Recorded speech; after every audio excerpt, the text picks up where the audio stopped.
runtii waa jirtaa saadaasha hawada laakiin bal roobka waa la xaday oo roob Soomaaliya wadamo shisheeye xaday wali su'aashaasi jawaabteedu waa taagantahay waxa weeyaan roobka waa la saadaaliyaa laftigeeda ma ahan sidii dhaqanka Soomaalida oo gugi baa dii doono la saadaalinaya oo la filanayaa ma ahan waxa ay tahay hab cilmi ah wax lagu daraasadeeyay oo roob inta la eg iyo intaas sidaas ay la yiraahdo taas weeyaan marka roobka qaabka loo xadayo aan kuugu dhaco waxa ay tahay laba saddex siyaabood baa harta roobka loo kala dafaa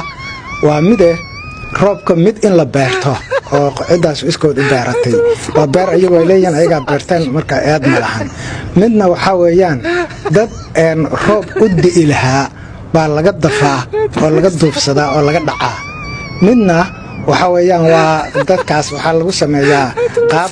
xadid ah ayagoon ogeyn baa laga xadaa midna waa la xoog midna waa xadid midna waa xaalad beerasho saddexdaas nooc bay kala yihiin waxaana jira marka qaab kale oo ku dhex jira oo la dhaho climate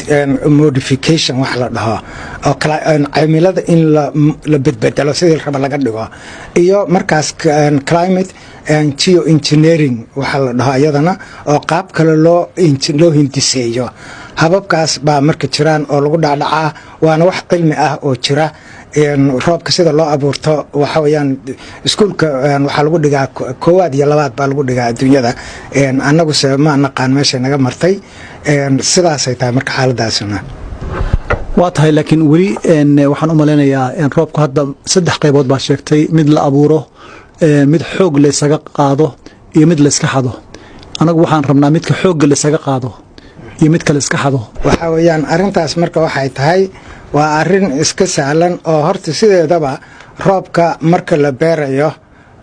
macnaha qaab loo beero laakiin qaybta beerista marka aan soo dhacnaan xadista aan ka hadalnaa deer xadista la kala xadayo waxay tahay roobkii oo hawada jooga ama u soo socda Soomaaliya mesela markuu soo socdo badweynta Hindiya markuu roob soo marayo kale dad ba arkaya waa ka hortagayaan markay ka hortagaan waxay sameynayaan roobkii meeshii uu ku abaarnaa oo Soomaaliya ahayd baa waxa la qaadanayaa diyaarado oo helicopter qaar ah iyo kuwa kale yar yar iyo kuwa kale oo fleet drone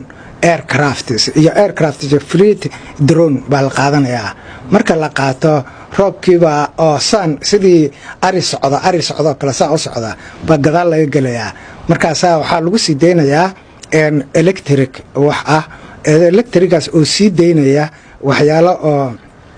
kulayl iyo qabow isku dhex jira marka hore marka dambana kulayl ka dhigaya markaas qayb badinaysa oo electricaas oo badinaysa hawadii badinaysa waxay sameynaysaa meesha ay ka dii lahayd marka la joogo baa la didinayaa diyaaradahaas gadaal laga gelinayaa waa la didsanayaa daruurta sida loo didinayo waxaa la sameynayaa markaas buur humaag ah buur bug ah la abuurayaa buurahaas oo bugta ah oo la sameeyo waxaa lagu xardhayaa cagaar iyo kanaalo beenbeena oo biyo beenbeena ah oo wiliq leh markaas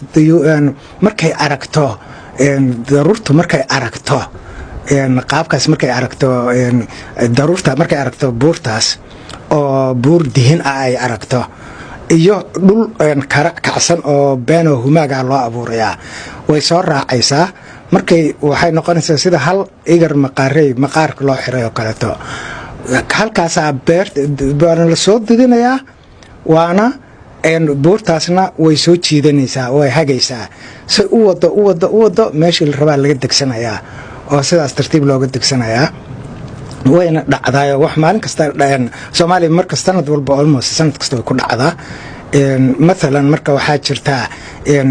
dawladaha dariska kamid ah dawladaha adduunku way ilaashadaan horta hawadooda way ka warqabaan